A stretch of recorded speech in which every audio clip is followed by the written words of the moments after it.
welcome to formal Cabinet of Southampton City Council. Are there any apologies for the meeting? Everyone is present and no apologies. Thank you. Are there any personal or pecuniary interests which we need to know? No? Okay, there are two items on the agenda. There is a piece of paper that has gone around for people who wish to speak. Please make sure that you have signed that. I will try to bring in as many people as possible, but we must have your name in advance on that piece of paper, so please do make sure that you flag down an officer and get your name down. Okay, so moving on to agenda item number 4, which is the proposed clean air zone for Southampton. Can I have a proposer for the report? I propose a report. And I would second that report. Okay, so what I propose to do is that we open up to contributions from the public and those who have indicated they wish to speak, and then we will respond to those points. For what it's worth, I don't think this should ever have been devolved down to the City Council. If you look at the cities within the UK, most of them are interconnected. So the goods that come into the port, the people that fly into the airport, the traffic that uses the motorways, much of that is not Southampton related, but Southampton is acting as a vital conduit into the country.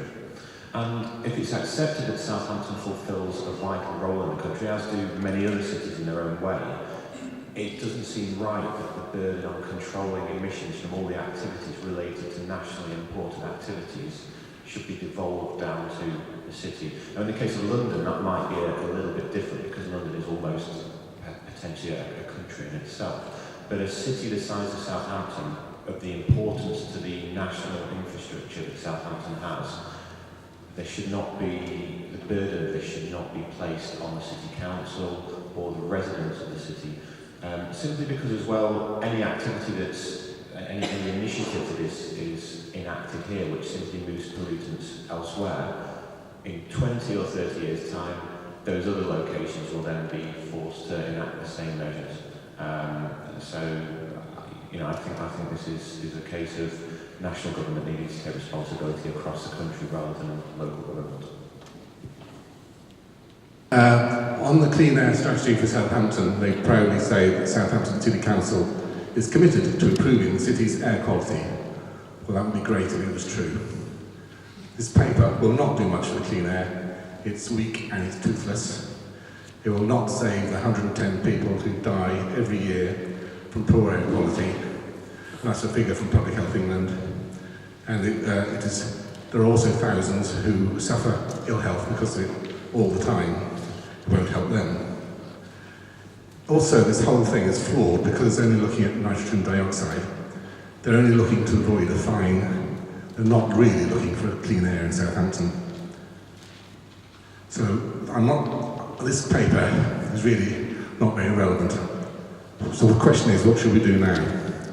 We need to set ambitious and achievable targets so the council can deliver their duty of care to provide a healthy environment for the residents of Southampton.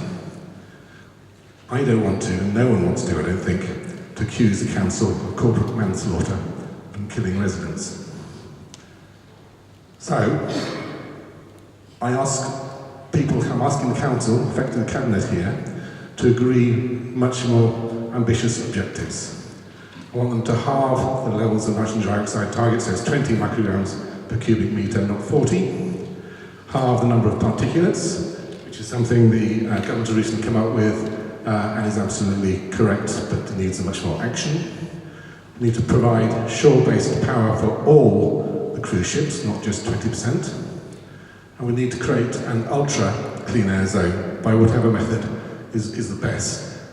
I personally think, and the consultation people thought, that a charging clean air zone was necessary, and the council are proposing to ignore that. But you can also do other things. You can pedestrianise large areas. You can have park and ride schemes. You can have cycleways that are actually safe. You could even have suggested a cable car from Bitton into Southampton so that we can stop these ridiculous road improvement schemes that are actually just going to bring more cars into the city centre and more pollution. So we need to stop what they're doing now and do something that's going to reduce air pollution.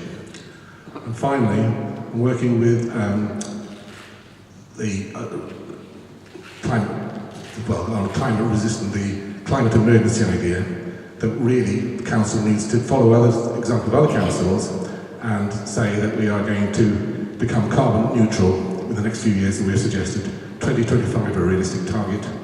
The IPCC have said 2030 at the very latest, so therefore 2025 is a much more realistic target. The quick question is how we do all this. And I think the Green City Charter that came at the meeting the other day is a good way forward, in that we can include all of the objectives I've been talking about, halving the air pollution. We can create a Green City Assembly, which is to work up ideas and have councillors, to have concerned people, to have experts, all looking at what can be done and come up with concrete proposals that can be funded and can actually have an impact on our air quality. So essentially do what you like with this paper. The important thing is to be committed to do more, much more, and do it by the Green City Charter and Green City Assembly. And what we need for that is political will, which so far has been sadly lacking. We need to clean our air and to save the lives of people in Southampton. Thank you, Chair, for giving me the opportunity to speak on behalf of both the Southampton Collective and Clean Air Southampton. Last year, we responded to the consultation on the proposed Clean Air Zone by saying that there was too much uncertainty in the modelling. The modelling has since been rerun, and we still see uncertainty. We have submitted a report written by Dr. Claire Holman, who is an air quality consultant. Her analysis suggests that the Council is still running the risk of failing one of Justice Garnham's 3 tests, as established during the cases brought by Climate Earth, that the hoped-for improvement in air quality should be likely, not just possible. We raised this point at the scrutiny panel last week, and Councillor Leggett responded by saying the Council has met 2 out of the 3 tests. He seems to be saying that 2 out of 3 is sufficient. Today, you are looking at a proposal which is an attempt at limbo dancing under the legal limit for nitrogen dioxide in order to avoid a fine. This proposal is asking you to put your trust in data produced using certain assumptions. One of these is that diesel cars will be as clean in real life as in laboratory tests. Another is to accept the idea that the limited options proposed by the City Council will affect lasting change and protect our health. As you know, 40 micrograms per cubic metre of nitrogen dioxide is the legal limit. Unfortunately, it is not a safe limit. The Committee on the Medical Effects of Air Pollution last year advised the government that there is indeed no safe limit for exposure to nitrogen dioxide. We recognise that the City Council has been put in this position by the government's attempt to comply with the legal limit.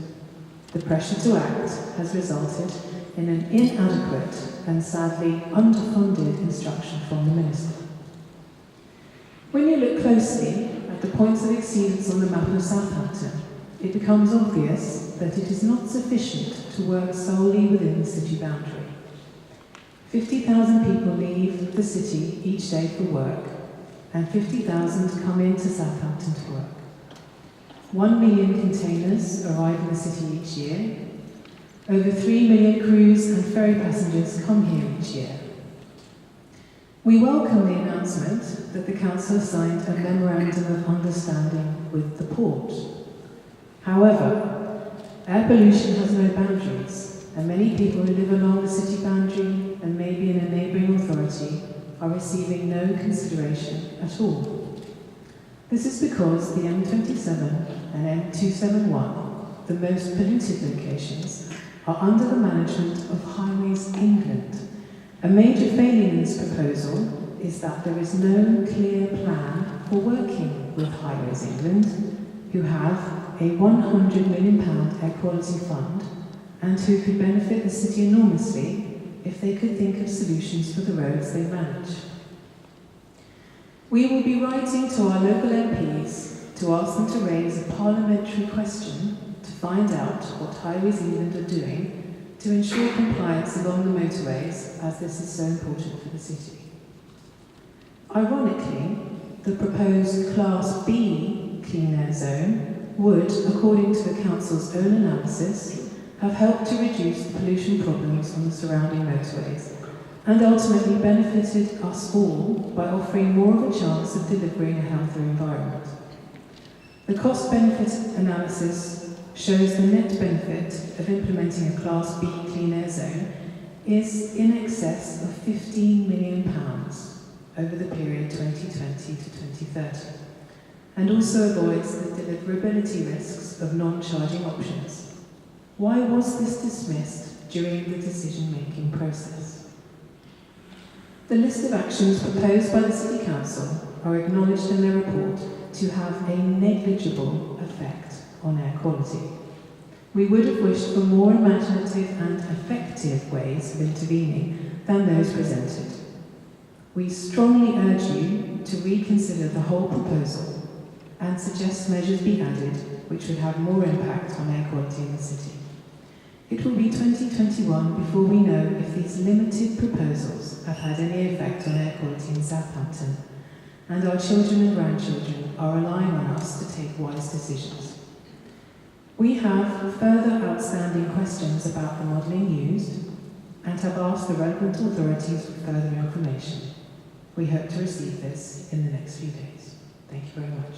I'd like to ask some questions about vehicles operating within city limits, in particular light goods vehicles, which have lower emission controls than the equivalent heavy goods vehicles and cars, and are much heavier polluters. So I would like to ask what plans you have in place to develop last mile delivery consolidation centres, and in particular the use of small electric vans, which interestingly now have total cost of ownership parity with the equivalent small diesel van. We had some examples from a large local employer called Old Mutual, who had put in place several measures to encourage their employees to find cleaner, greener ways of coming into work in the city. We have the example of Leicester, which has benefited from having such measures, or some such measures in place. Businesses will want to be connected to an imaginative city, which is a green and pleasant place to work and live in. I would like to say that all of the above limitations on dirty vehicles apply to refrigerated trucks, many of which we see supplying supermarkets within the city. And those refrigerated trucks are especially dirty because they run on what are antiquated generators to refrigerate the goods within. And we would like to see the greater use of small electric vans and cargo bikes for those last mile deliveries. And we think there are ample opportunities. We have many supermarkets, we have 2 major hospitals, we have 2 major universities, and a host of other large employers who we are certain would be eager to follow any lead that you could give them. Thank you very much. I just want to reinforce the uncertainty in the modelling that we're worried about. It's clear from the report that was submitted to you by Ricardo that when they carried out the modelling for the council, they used a value of 35 micrograms per metre cubed as an indication of which locations are at risk of exceeding the legal limit. And there are 5 of those locations in the city. And we really would like to hear today some detailed answers about how the council, do minimum scenario, will definitely achieve the legal limit by next year, rather than be an attempt, as we said, at limbo dancing underneath it. Thank you. I represent the Green Resistance, but also I'm a member of the Green Party, and really pleased to see see that Jenny Jones has started a Clean Air Bill which is currently going through Parliament, and it's having its second reading on Friday of this week. The Green Party policy on children and air pollution is about having school streets, and it's commendable that there is now a school street here in Southampton, but I've been onto the Southampton Council website, and it's really difficult to see how people living in the city can actually set up school streets. So I'd ask for some action to be taken to improve the information on the website so that parents and schools can start to set up school streets as a way of encouraging more people to walk to school and to get some exercise in the morning before they get to school. So the other policy we have is around safe routes for people to walk to school. And at the moment, the annual spend on walking and cycling is about £6.50, and we recommend that should be raised to £30 per person, so that we can really get walking and cycling happening. I live in Portswood and go down to St Denny's most days. St Denny's School, some of you will know, is on a main artery route, and children are being exposed to dangerous levels of pollution while they're out in the playground. Another building has been put at the school there, and so the children their playground is even nearer to that main road rather than the new building having been put near to the road, which I felt was quite poor planning there. So, just to summarise, just for the sake of our children and grandchildren, I have grandchildren growing up here in Southampton, and I know most of the people here also have family members in Southampton. The air pollution has a really worse effect on children while their lungs are developing. So please, let's get some action taken that can address that. Thank you very much. Thank you. I think this morning is very interesting because listening to the speakers, we all want cleaner air, and I think those of us who live in the city and work in the city, we'd be crazy if we didn't agree we want cleaner air. I think the work that has been done thus far has focused very much on NOx, and that's because of the obligations placed on the council by the government, and I think I understand that. But what we've seen with the NOx focus alone is that there has been very strong evidence of continued improvements locally over the last 10, 20 years. And that's partly because of the work from regulation from Europe, partly because of the work by the council, partly by the work through improved engineering, and lots of other reasons. But what the evidence is showing very clearly is we have seen a continuation of real improvement in air quality, but none of us wanted to stop where it is now. And I think there's a big opportunity for us now to acknowledge the improvements we've made in NOx, and we are technically showing that we are at a level where we satisfy certain legal obligations. But the opportunity now is for us, I think, as a city and as a business community and so on, to work together to really make sure we can deliver lasting improvements in air quality in a wider area. John, the speaker earlier, spoke about 110 deaths in the city. And yes, Public Health England report in 2010 did report that, and that was specifically related to particulate matter. So the government, the council are looking at NOx, understandably, but particulate matter is a real issue. In the port today, we have ships which are operating primarily on solar power. Some of the largest car ships use primarily solar power. We have ships today using LNG, and that's a big improvement. And also, we would like to deliver shore power. What's interesting with shore power, the work we did with the council and with government, it showed that it was impossible to measure any benefit in the city as a result of having shore power. But there's not a reason not to do it, and that's why we want to work with you to make sure we can do that. Yes, we're making sure our fleet transfers to electric as soon as we can. We make sure we have free charging for both staff and visitors when they come to the port. Huge amounts on cycle improvements and so on. There's more we can all do. But I think we recognise that the narrow obligations placed on the council by the government, I understand why the focus has been on NOx. My hope is going forwards we can have a proper city charter or a green city charter, a plan that we can work together and really make sure we can deliver lasting improvements for everyone, because that's what everyone wants, is cleaner air for the long term for all of us. Thank you, panel. And so, Sharon, I'm speaking on behalf of Extinction Rebellion, and we'd just like to add our support to all of the other comments posed by the other interest groups in the city.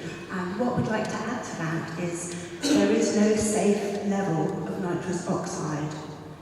We need action now, not just to protect the people of Southampton, but to meet our moral responsibilities in the context of worsening global climate emergency.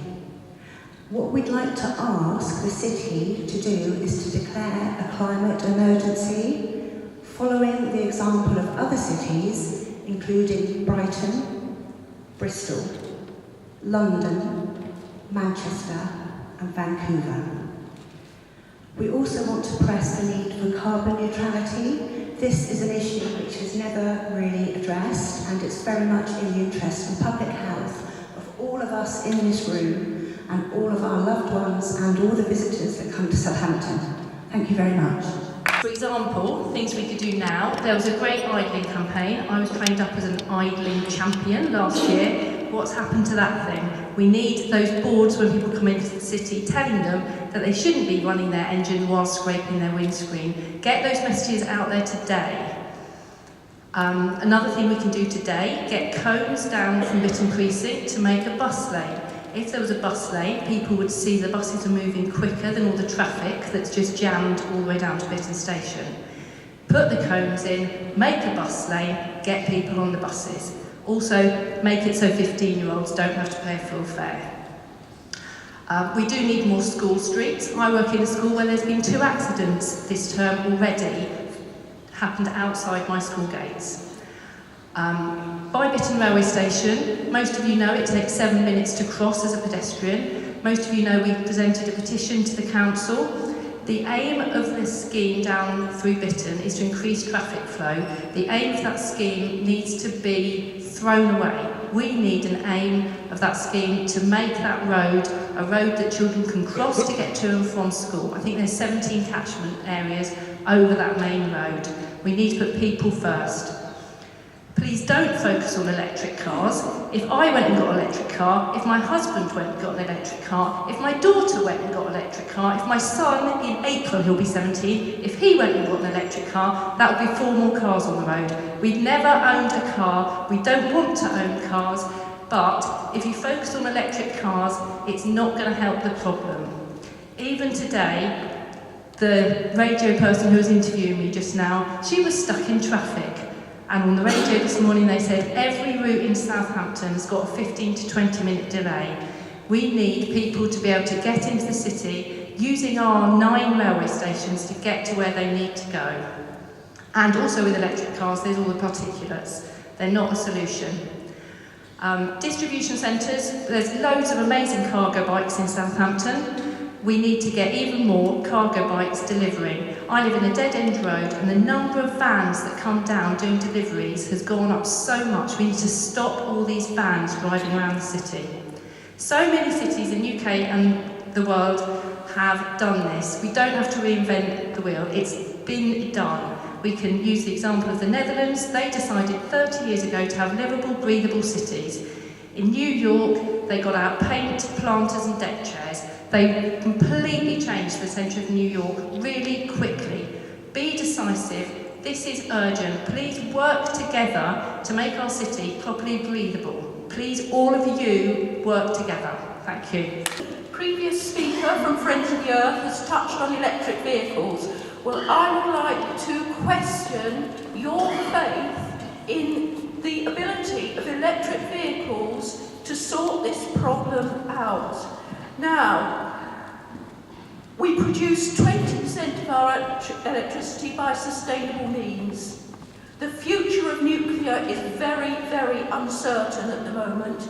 Exactly where do you think the power is going to come from to power these electric vehicles without further accelerating our headlong rush into catastrophic climate disaster.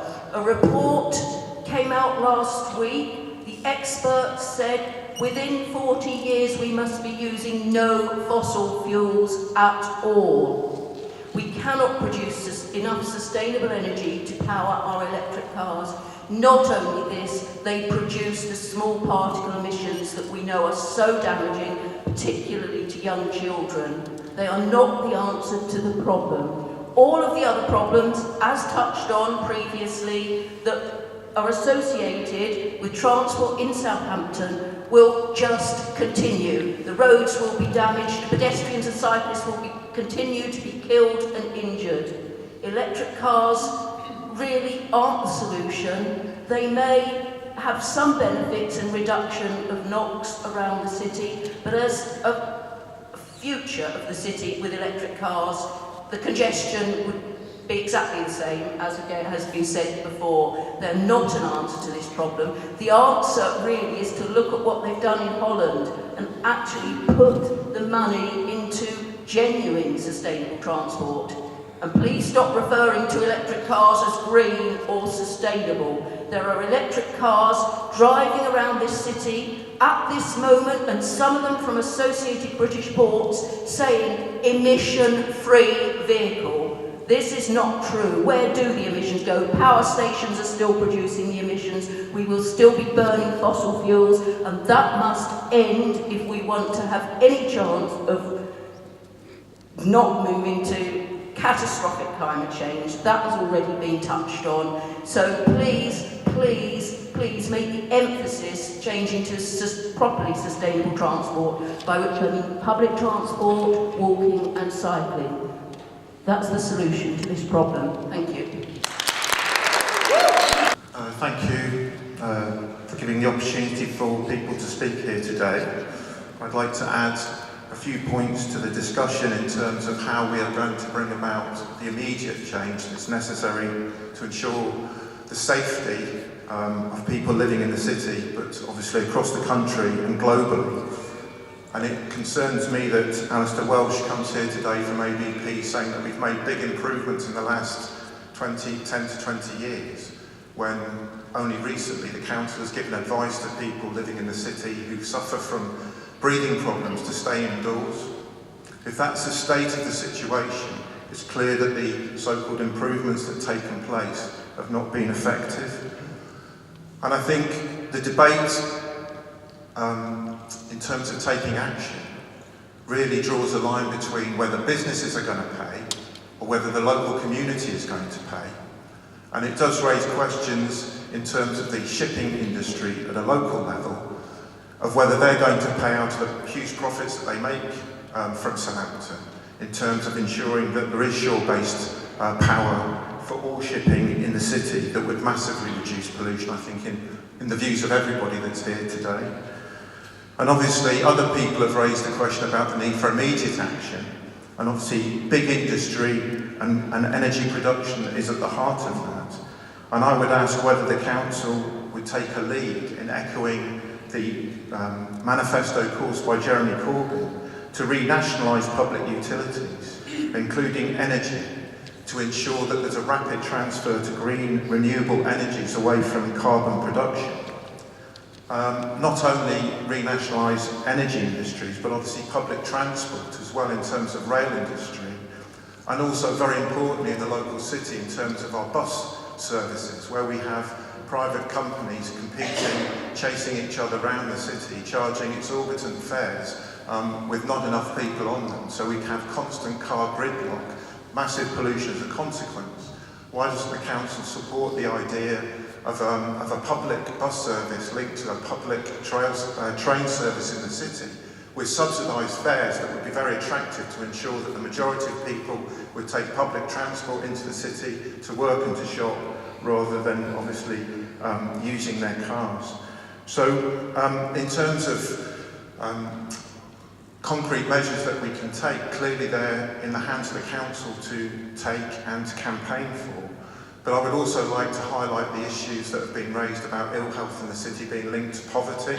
Obviously we've experienced 10 years of austerity, £136 million worth of cuts carried out. Would the councillors agree that that needs to stop, and that the council in February should set a no-cuts budget to protect public services, but to go further and to organise a conference of the trade unions and local community to draw up a budget that would meet the needs of the city, both in terms of housing, health, education and the environment, to ensure that we have a genuine future that meets the needs of everyone in the city. And clearly that should be linked to a key political question today. The Tory government represent these big corporations. They've deregulated the energy industry to increase pollution, not to decrease it. They've privatised industry and they've cut public services. The most important step we could take, I believe, is to campaign for an immediate general election to remove this government of the rich, of the 1%, and replace it with a government that would represent ordinary people and the environment. Thank you. So I propose now that we move on to the three politicians who have indicated from the floor they wish to speak from the Conservative group. But before I bring them in, I'll just read out the recommendations that we had from OSMC, and then perhaps the Chair or any of the three councillors would like to add comments onto those. Recommendation 1 was that the Cabinet agreed to model the budget proposal to increase charges for crossing the Itchen Bridge, and should the modelling show that the proposal is likely to place at risk the compliance with EU ambient air quality limits, the proposal is rejected by the Executive. Proposal 2 was that in development of the Council strategies and policies, an analysis is undertaken and consideration is given to the impact of these policies and strategies and what they would have on the air quality in Southampton. Recommendation 3 was that should the Government decide not to fund the air quality measures outlined in the plan, the Executive agree to resource the proposals from Council finances.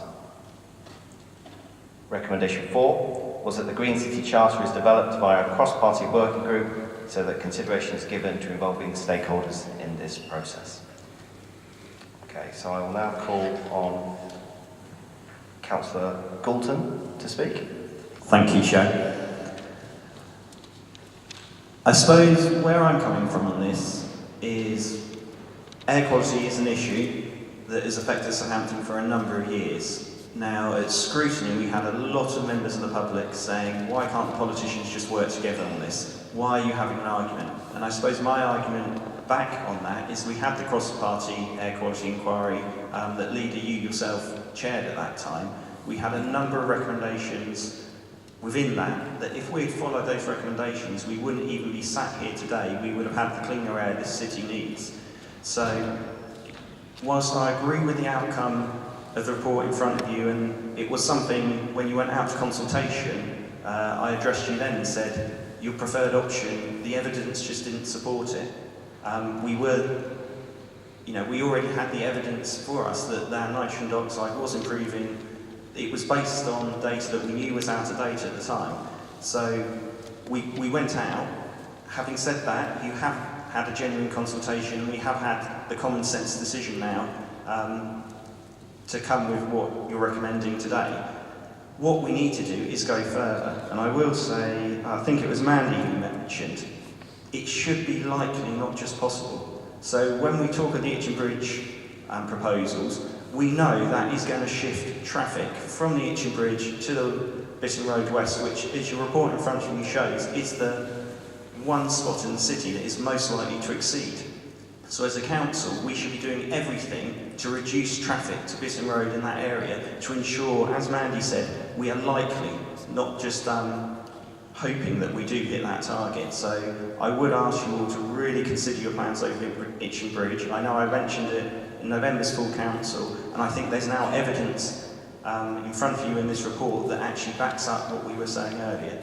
So I think we have an opportunity now, and a lot of people also said about the particulate matter, and that is something that, from my days of the no biomass campaigning, particulate matter is, especially the 2.5, something that is impacting on our children a lot more. So we should actually be looking, as a council, and this is where I think we are the ones that know our city best. We know the issues, we know the hotspots, we know what we need to do, and that's addressing traffic flows, traffic volumes, keeping traffic moving. We need to, as a council, lead on this, and I don't think we are. And I would just like to see, and hopefully with the next item on the agenda in the Green City Charter, I think we have a real chance, not just to talk the talk, but to start walking the walk. And that means not just saying it's a priority, but actually delivering on it as a priority, putting the resourcing from a local level in, and also going to the government. I don't mind saying as a Conservative councillor, the government, yes, if we come out with the plans and how it will work, let's go to the government to support us, but we also have a role to play locally, and we need to step up, because I just don't think we have done that to date, which is why we're sat here now having this discussion. Thank you. Thank you for the opportunity to speak about this Clean Air report. And I am speaking in the capacity as chairman of the OSMC. I would like to firstly congratulate Mr. Saunders and his officers on this comprehensive report, which, whilst being very large, is still readable, and I do trust the Cabinet have read it. And I would like to thank Councillor Leggett for attending scrutiny last week and answering at least most of the questions.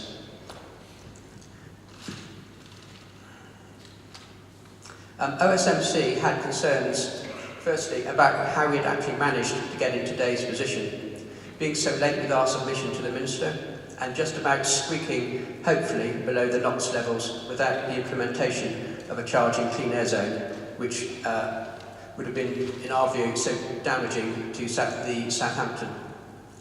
This administration has now been in power for almost 7 years, and during those 7 years, air quality has been one of its priorities. And yet, we end up, after almost 7 years, with very little having been done to improve air quality, if the council has had to spend its own money, despite having, as this report confirms, £146 million of usable reserves. The government may have changed its mind over air quality several times, but this council, over the years, should have pressed on with its own costed plan to improve air quality, instead of just waiting for government handouts to do various schemes. Had that happened, we would not have been in the situation where the former leader of the council, in this report, is telling the Minister 13 months ago that a Class B charging zone was his preferred option. Despite the evidence not being there to support it then, it wasn't there to support it then a year ago, and as this report comprehensively shows, the evidence is not here today. The delay a year ago in going out to consultation was unfortunate, and leaves the administration open to the thought that the local elections were more important than a clean air zone. Today's report feels robust and data-led, and it's a great shame that it is not the report we received in last June. Had we had this report around June, we would not have had the preferred option of a charging zone, and we would not have had all the uncertainty and damage that has caused to people and business in Southampton. This report is very clear, and this report is about NOx. Southampton's air will just about be NOx compliant by doing nothing. The report is also very clear that the ship-to-shore power scheme at the docks will have no effect on NOx levels at all. The report is very clear that all of the other measures outlined in this report to improve NOx levels will also have a very, very minimal, if almost zero, effect on NOx levels. Thus, to be asking the government for £6 million for a series of measures that your own report says will have no effect on NOx levels seems optimistic at best. And that is why the OSMC suggested that if the government don't fund it, you should fund it yourself. These measures may improve air quality, but as we are only dealing with NOx levels, OSMC were really disappointed at the unimaginative series of measures put forward in this report, and calls upon this administration, if the government fails to fund the £6 million, to find more imaginative measures and fund them out of the £146 million of usable reserves as general air quality measures as part of the Green City Charter going forward. Because I note at the moment that there is no money put aside for the Green City Charter. OSMC was also highly concerned that this administration has not modelled the effect of other measures on NOx levels. The budget proposals, as we've just heard, to raise the tolls on the Itchen Bridge may bring in £500,000 revenue, but it will also drive many hundreds of thousands of cars onto Northern Bridge, exactly where one of our more borderline NOx readings is in the city. It is very possible that should this budget measure be passed, one of our NOx readings will become non-compliant. So OSMC urges this administration to fully model the effect of increasing toll charges. Indeed, there is a strong argument that to help the Northern with its NOx levels, the tolls on the Isham Bridge should be reduced to get traffic onto the Isham Bridge. Also, we were highly concerned about the A3024 improvements, which according to the Department of Transport are primarily designed to bring traffic onto the M27 and into Northern. Again, if there is a chance that a serious amount of traffic is going to leave the M27 and pass right by our most vulnerable NOx area, then this at the very least should be modelled to ensure that there are no negative effects on those NOx levels. We need some joined up thinking so that different policies are not working against each other. And now that after today, this one issue, the NOx issue, will be hopefully out of the way, we need to really plan for proper improved air quality for this city. OSMC welcomed the idea of a Green City Charter, and it felt that the air quality should have a long-term plan, probably around 10 years. It should be ambitious, cross-party, it should include people in parties who are not part of the council at the moment, and it needs to be properly funded to avoid lurching from one knee-jerk reaction to the next. We've already heard today some many excellent contributions and suggestions as to how Southampton can improve its air quality, and we need to have a Green City Charter that will inspire us all and deliver in 10 years clean air for the city that we can all be very proud of. Thank you, Chairman. Firstly, I would like to thank everybody for coming along today, and you and the Cabinet and officers for taking the time to go through this recommendation and this report in such detail. You and I personally have had a few battles over this in different forums, and there are many members of the public, indeed tens of thousands of members of the public, who have corresponded to the Council on this issue and who have been involved either from a personal point of view, from a business point of view, or from a political point of view, and a commitment to Southampton. And that's what I think this really does identify, is that we are all here today because we believe that we want a better situation with clean air than we have right now, and we also fundamentally believe in the city that we live and work in. But we are very, very happy that this report is sat before you in the way that it is. And the reason that we're happy is because not only do we feel it's the common sense approach, it does one other thing. It lays the path on everybody's doorstep here in Southampton now to say that clean air is a strategy and a commitment that we can all deliver on collectively via incentivisation through joint work and through commitment rather than through taxation and delivering government instructions. And whilst we were given a directive to adhere to, we will have adhered to that, albeit late, and we will have moved beyond a battle about NOx to a wider battle and a wider premise around clean air as a whole.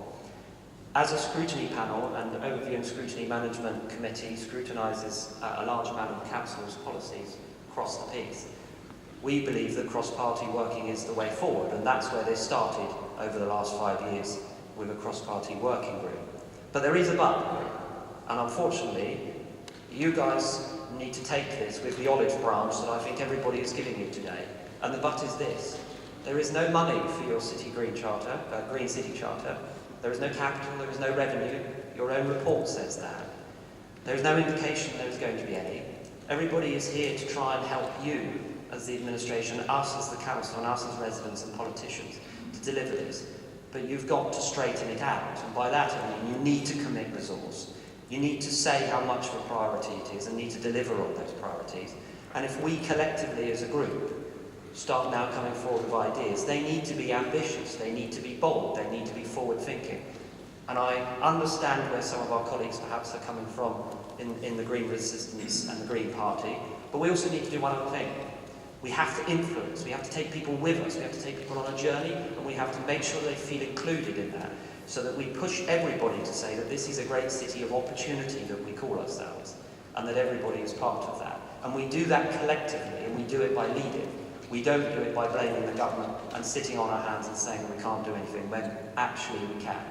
So we thank you, Leader, for the proposition that you've put forward, for listening to residents, for listening to businesses, to listening to all of us on this issue. And we really hope that now is the time that as a city we go forward and we deliver the clean air that we all want in a way that makes Southampton the great city that it is. Thank you. I don't know another city in the UK that doesn't have a bus station. And most cities now have park and ride schemes. Something else that was mentioned was the idling campaign. Portsmouth has banners when you go into the city saying, cough, cough, turn it off. Just a simple thing like that wouldn't cost very much money. I've just been to Amsterdam and Antwerp. Both cities have enormous tracts of cycle lanes, multi-storey cycle parks, vast pedestrianised areas, free ferries, and people seem to move around without crashing into each other in the city centre on bikes and on foot. There are simple things that this city can do, and they never happen. And there are things that wouldn't even cost much money. So please just get on and do it. So we'll move on to our position on the recommendations from OSMC. Recommendation 1 around modelling on the increase of the Itchy Bridge. The contributions from the floor have been about tens of thousands of traffic movements shifting. There is no evidence to support that at all. And this proposal has been one that has been consulted on with the public, and we will update people as part of the budget process once we've made a decision on that, but no decision has been taken yet on that proposal.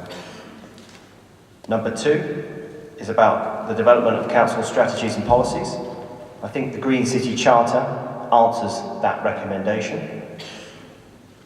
Number 3 is that we should, as a city, commit to the 6 million that we have asked for government.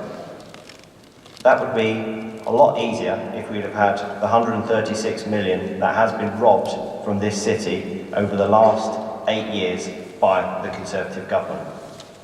However, there is a point here that if you're asking for money, you significantly weaken your hand by committing to spend that money yourself. So we will carry and finish out this process with the Minister of State asking for the 6 million that we have. So we will reject that proposal as it stands. Recommendation 4 is around the Green City Charter being developed by a cross-party working group. It has always been our intention to involve all stakeholders in the development of the Green City Charter. It's bigger than politicians, so it's not just about Labour and Conservatives getting around a table and discussing this. We'll be inviting everybody to contribute to it, and that'll be organisations, that'll be political parties, and that'll be residents to feed in what their ideas are for what will be hopefully the most ambitious set of environmental commitments ever adopted by a UK council. And it's also worth saying that these recommendations didn't have cross-party support from the scrutiny committee itself. So those are those 4 recommendations and our response to those. I'd like to bring in some officers to answer the questions that have been raised from the floor. So there were probably 3 that I think were questions. One was around the consolidation of light goods vehicles and what the plans were. There was also a question about how we get under the limits in the report, which I'll bring in Steve. And there was also one around bus station and cycling, which, again, I think I'll look to Neil for that one.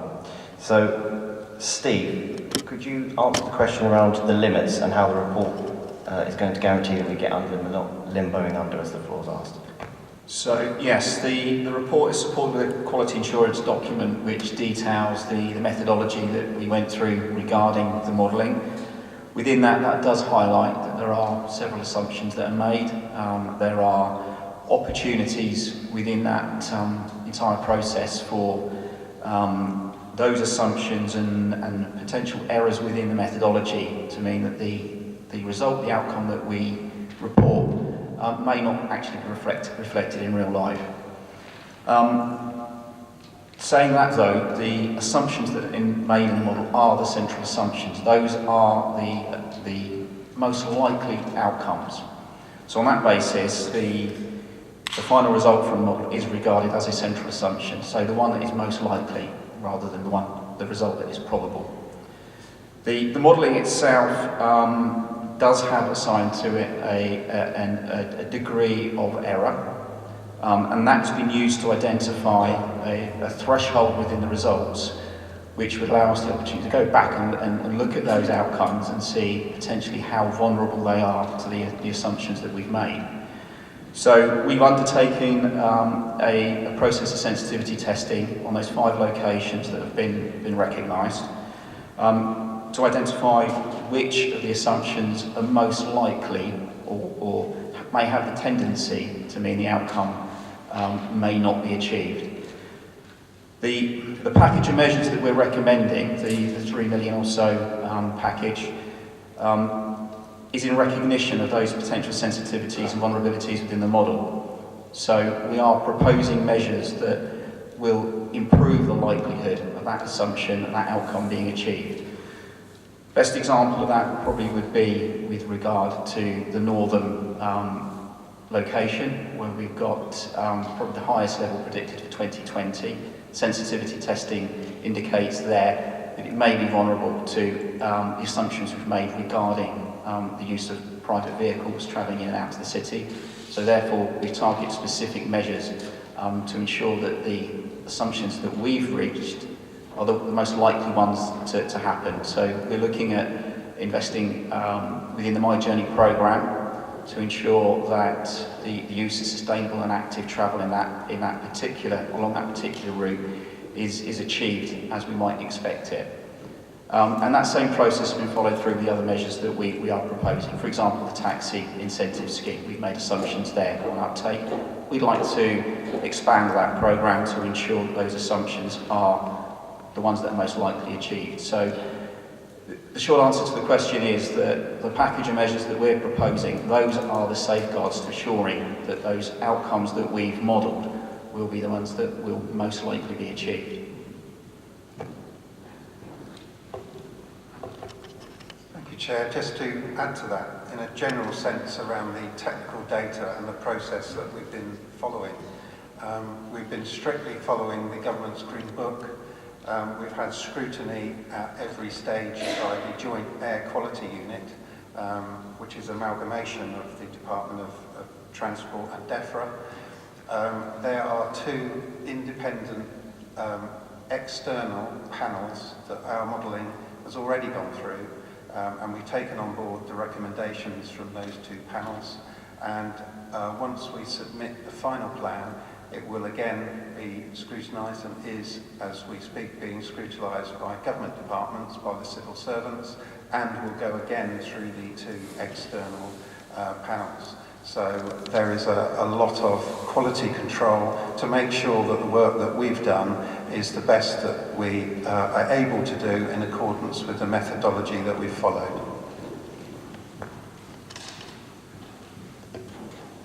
Okay, thank you both. Neil, if I could bring you in to speak on cycling and the consolidation plans. Thank you, Chair. I'm Neil Tuck from the Transport team. So I manage a programme promoting walking and cycling in the city and sustainable logistics as well.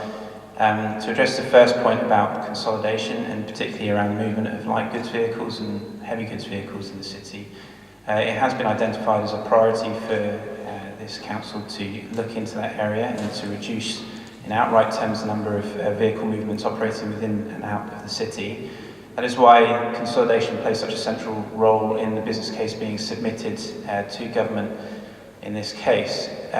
We have successfully put in place a sustainable distribution centre on the outskirts of the city in Nursing, which is operated by our partners Meaches Global Logistics, and I'd like to credit them at this stage with the commitment that they've made as an organisation to enabling that to be in place despite the lack of funding that we've had over the last 12 months. But what we're looking to do is to invest more heavily in that specific facility so that it provides an option for vehicles to divert there so that we can have a clean last mile solution for the city centre. There's also been demonstrable evidence that that particular facility has delivered significant air quality benefits to the city already. One particular case is for an operation that Meaches run to the Isle of Wight alongside Red Funnel and Steve Porter Transport under the banner of the Southampton Alliance. And the second is for the consolidation of goods servicing the cruise industry already, which goes through their operations, which has again been very effective. Both those case studies have been independently attested by the Transport Systems Catapult, so I'd encourage you to look into those two particular cases to prove the benefit that it can bring. What we then want to look to do is to establish a long-term framework with sustainable distribution centre operators so that that service can continue to be available for other organisations in the city. Supported also by expert advice that we'll provide to businesses to enable them to take advantage or assess the advantage that consolidation could play for them. So to be able to provide that as a service to businesses directly. So we'll hope then that those two things coupled together, so the advice that we can provide to businesses and the facility itself, will mean that there'll be a greater uptake of consolidation as a whole. The second point in respect of cycling and the investment in cycling infrastructure and behaviour change, the council, underneath its emerging transport strategy, has adopted a cycling strategy with a commitment for £25 million worth of investment over a 10-year period. And already on an annual basis, the investment is exceeding the £2.5 million that we had expected to see. That is a combination, as I said, of infrastructure changes. So we have improvements along the western approach, which today has been the highest point of concern in relation to air pollution. And those works are due to be completed very early in the spring. So keep your eyes out for that. We're expecting that in May time that we'll be doing some campaign work to announce the launch of the completion of that particular route. So there's also works proposed for the Inner Avenue and also alongside the A3024. So there's been a significant investment made already in cycling infrastructure, and we continue to look to do so.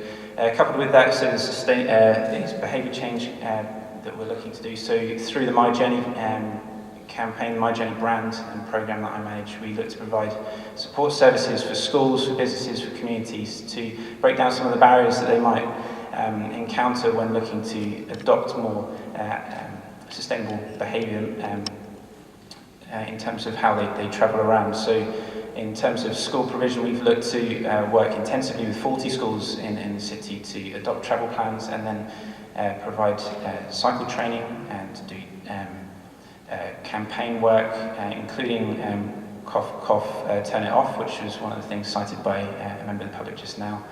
So that sort of thing is being already looked at, but it comes outside of the remit specifically of this particular piece of work.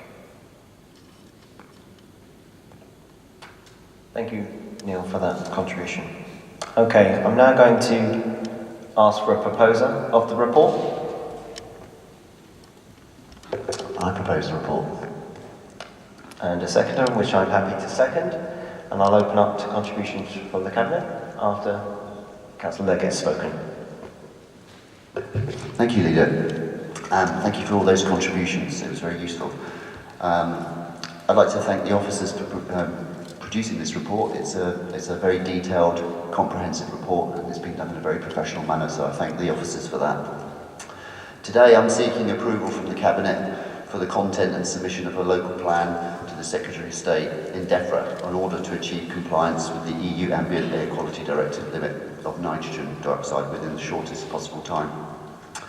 Southampton City Council was one of the first 5 local authorities in England outside of London required to assess the need for a clean air zone, and been served a ministerial direction requiring a plan to be submitted to the Secretary of State by the 31st of January 2019, demonstrating how compliance with EU Ambient Air Quality Directive limits for nitrogen dioxide can be achieved within the shortest possible time. Currently, there are 60 other local authorities assessing whether they need charging clean air zones here in the UK to achieve compliance to government targets.